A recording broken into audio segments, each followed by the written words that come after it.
বড় বোনের ধমক শুনে মেজ গোলাপ বলে, এমন করছো কেন আপু? তোমার গায়ের সঙ্গে লেগে থাকতে আমাদের ভালো লাগে। ছোট গোলাপটি বলে, তুমি আমাদের বড় বোন, তোমাকে আমরা খুব ভালোবাসি আপু। আমাদের আগলে না রেখে এভাবে তাড়িয়ে দিচ্ছ কেন? কণ্ঠে রাগ মেখে বড় গোলাপটি বলে, তোদের তো সাহস কম নয়, মুখের ওপর কথা বলছিস। তোরা না থাকলেই ভালো হতো, আমার পাপড়িগুলো ইচ্ছে মতো মেলে দিতে পারতাম। এতে আমার সৌন্দর্য আরো বেড়ে যেত। আমি জানি তোরা চাস না তা হোক, এজন্যই গায়ের সঙ্গে লেগে থাকিস যেন পাপড়িগুলো ছড়িয়ে দিতে না পারি। বড় বোনের কথা শুনে ভীষণ কষ্ট পায় মেজ ও ছোট গোলাপ। একসঙ্গে বলে ওঠে তারা, এটা তুমি কি বললে আপু? তোমাকে আমরা ভালোবাসি বলেই তো গায়ের সঙ্গে লেগে থাকি। বোনদের কথা শুনে হো হো করে হেসে উঠে বড় গোলাপ। হাসি থামিয়ে বলে, ভালোবাসা না ছাই, কি মনে করেছিস কিছুই বুঝি না আমি?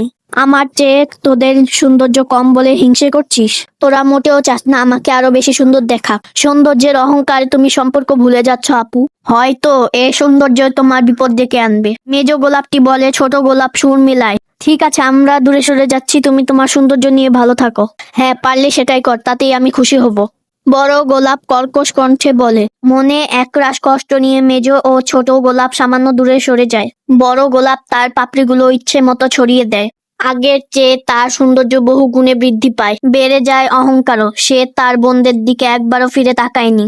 গায়ে রোদ মাখানোর জন্য ব্যস্ত হয়ে পড়ে। বিকালে ছাদে আসে এ বাড়ি ছোট ছেলে আব্দুল্লাহ। সে বড় গোলাপের সৌন্দর্যে খুব মুগ্ধ হয়ে যায়। যাওয়ার সময় ফুলটি ছিঁড়ে নিয়ে যায়, তারপর রেখে দেয় পড়ার টেবিলের পাশে। পরের দিন মেজ গোলাপের পাপড়িগুলো ছড়িয়ে যায়।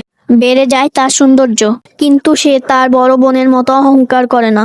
ছোট বোনকে বেশ যত্নে আগলে রাখে। বিকালে ছাদে আসে আব্দুল্লাহ। এবার সে ফুটফুটে মেজ গোলাপটি দেখে মুগ্ধ হয়ে যায়। যাবার সময় ফুলটি ছিঁড়তে যায়। তার বাবা তাকে বাধা দেয়, বলে, ফুল গাছেই সুন্দর, পড়ার টেবিলে নয়। আব্দুল্লাহ তখন ভেবে দেখে, তাই তো,